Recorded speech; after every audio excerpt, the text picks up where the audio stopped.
Brian Little. Japan.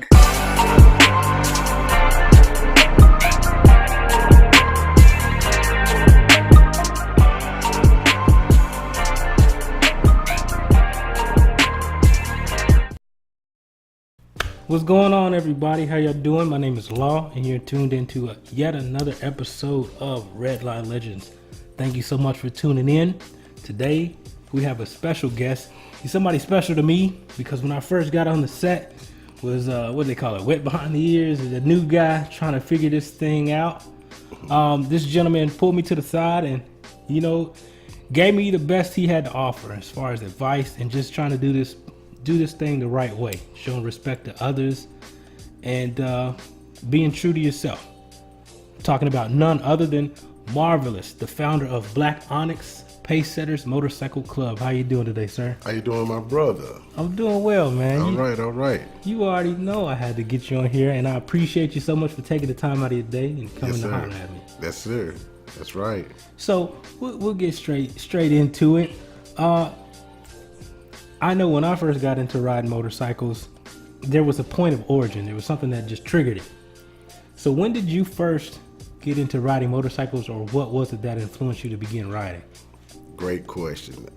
The thing that influenced me to start riding was my father, though. He was in a motorcycle club, and when we was coming up as little boys, we would always be around him and his guys, and I started riding dirt bikes, mini bikes, and stuff like that, and it made it a lot easier just to hang around my dad. We didn't want to get pulled, so he taught us how to ride bikes, like the old way, mini bike, dirt bikes, the old-fashioned way. Wow. What city were y'all in? We started out in Florida, though. Florida? Yes. Wow. Miami, Florida, then we moved from there to Birmingham, Alabama. Wow. Yeah. Miami's where it's at, man. It used to be. It used to be, yeah. That's what's up, man. So just riding, was your father, was he like in a motorcycle club? He was in the motorcycle club. He was in the club. He was like the vice president, and I really didn't catch on to it then about the club part. It was just mostly about just riding the bikes and looking at the different bikes and hanging around, sipping a little beer here and there, and talking to all his buddies and eating, just being bad, just a little kid. Okay, so transitioning to where you began to actually get into possibly the motorcycle clubs, what triggered that for you, or when did you want to get into that? Well, I always rode bikes, like I said, from my father and my dad, When I was in the military, I rode a bike, I had a bike, but then once I got stationed at Fort Campbell, Kentucky, when I would go out in the city of Clarksville, I used to always ask where everybody hanging out at, and I would go. It went up to the Dragons or the old school riders. It seemed like it was the realest crowd. People were more genuine though, old fashioned way, the genuine way. So when I started hanging around the old school riders and the Dragons, it influenced me. As far as being in a club, that would influence me though. So that's what did it for you, right? Yeah, there. It all started right there between those two clubs. They made me want to be a club member, a club brother. You're right. Wow. So let's see, man. Shout out to Dragons. Shout out to Dragons, man. Much love, much respect to y'all out there in Clarksville. So, when you did get into clubs, and what was the high times, or if there was like a certain period or era that you remember the most, was there a specific time that you was like, oh yeah, this is it? What was your favorite time period as far as being in a motorcycle club or a biker? But my favorite time I wasn't even a club yet though. When I would get on my bike, I would go down to old school riders, I go to drag, they had a board in their clubhouse, and he could tell you where they was gonna go, what they was gonna do, what time. I didn't have to think about nothing. I just go to their clubhouse and read the board, and I would ride my bike with them. And everywhere that they went, they told somebody about me. Hey, this guy right here is in the military. He's in the club. He's riding with us. He's an all right person. And they brought me along, and that made me feel good. Even though I wasn't in neither one of their clubs, they never put pressure on me to try to join their club. I was just a good man with them. Jocko, Panky, Butch, some good guys, Old school riders dragging the same way. Bud, Nate, Marty, MacArthur. Some of the legends, man, them guys made me, man. They showed me how to be. So they showed you the ropes, They eh? taught me responsibility, though.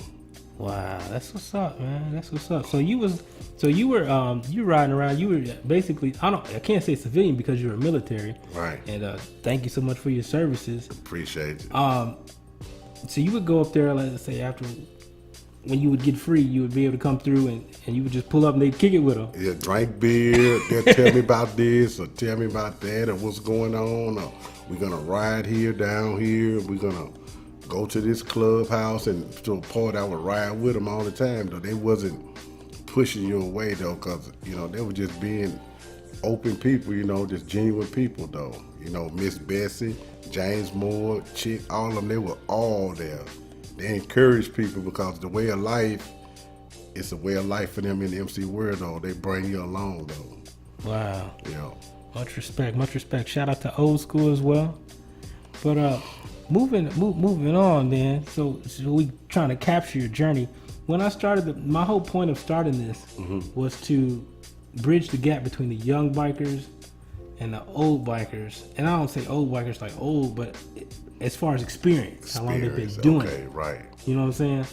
To bring them together, because I find myself now, when I first got into it, I immediately saw a gap, even from a young cat, seeing like the younger generation thinking that, hey, we've got our stuff together, we the man, and we're buying into like the parties and the attention, right? And we're losing track of what's really happening. And we weren't opening ourselves up to listening to the older generation. So at the core of this whole show or this whole podcast is the core is to bring everybody together. Right. So when you look at the new generation or the new bikers coming in, what advice would you have for them? My advice to the new guys or the new personnel that's coming into the motorcycle world is to learn your individual biker responsibility though. Someone is going to tell you what your responsibilities are and teach you as a biker. And once you learn your individual responsibility, you will then know that your strength is being subordinate to someone that's more senior. Being in the motorcycle club or the motorcycle society, it's a time-honored core. It's time-honored, so you got to spend time in the basic before you can go to advance. So it's the same thing in the motorcycle where it's a time-honored core. When I came out there and I first met the Dragons national president, I was nobody. I was just a first sergeant on Fort Campbell. He didn't care because he fought in Vietnam. Yeah. He showed me his medals on his vest. When I met Jocko and all them, Jocko had been riding for years. Pank and them been riding for years. They just said, hey man, this is what you got to do. They just taught me my basic responsibility. And once I fulfill those as in my responsibility, then your time starts being honored as a biker. You got to do your basic responsibilities, then your time starts though to be honored. And then once you do your time, then you could be, okay, that's so-and-so. You know what I mean? It's a time-honored core. Wait your turn to get there. But while you're getting there, you got to know your responsibilities though. You have to be subordinate. Yeah. So to my young brethren, well, I don't want to say brethren, I can't say brethren, but to my young bikers. Young bikers. The young guys, be patient. Be patient. Be patient and be willing to listen. Be willing to listen and be willing to learn, because if you're true to this and you're being genuine about this, the people who have done this before you, and I hope, and 9 times out of 10, they're gonna give you information to better yourself. Right. So right. What I hear you saying is, as far as being patient and to your time will come. I also hear, and I know we kind of talked about this earlier, when we were just talking. Talked about being accountable, even to just members being in a club or having a position, being held accountable. Right. A lot of times, including myself, I'll get sidetracked, sidetracked into stuff that really doesn't matter. And sometimes I can get, I won't fulfill what I need to fulfill. Right. And then you'll have like a older person or somebody that's been doing this longer than me say, hey, what's up with this? Or what's going on with that? And you have a choice then to either A, listen, or start to puff out your chest and you start going down the direction of pride. Right. So, I mean, we just talk about different things that can happen. And we just want the best for everybody in the situation. Right. And we want to bring everybody together. So, true. Question for you. Uh-huh. I know we were talking about advice. Just advice for anybody. Longevity. Being able to withstand the low times.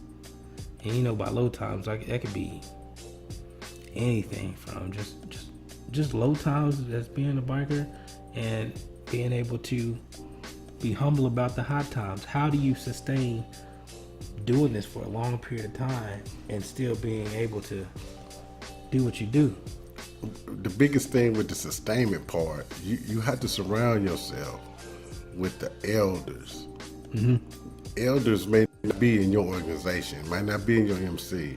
Your elder might be in Flying Panther. It might be someone in Bad Habits. It might be someone in Road Runners. Mm-hmm.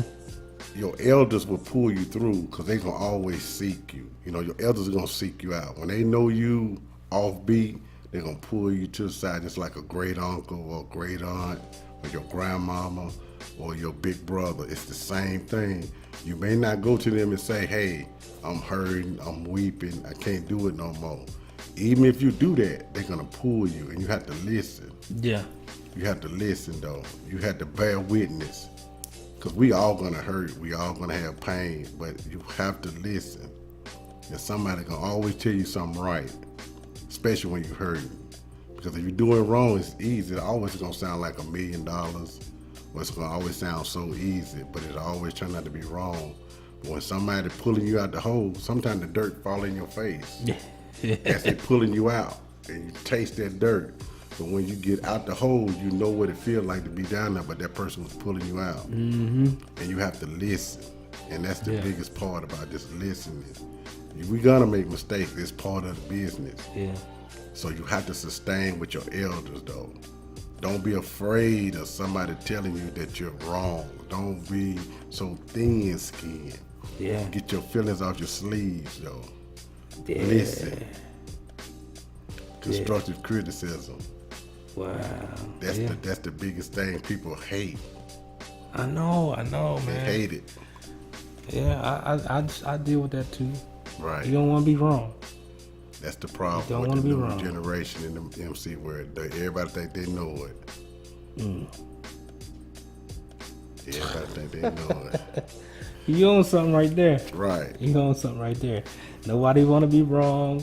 Then you add social media into the mix too. Right. And it's a whole nother facade and a whole nother element that people gotta jump into and try to. Right.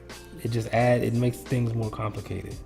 But just listening to how you talked about when you would go to the Dragons Clubhouse or the old school and you would see the board, it just seems like it was genuine. It was real. It was a real MC atmosphere. It still is. Those people are still around though. You could go talk to Mo.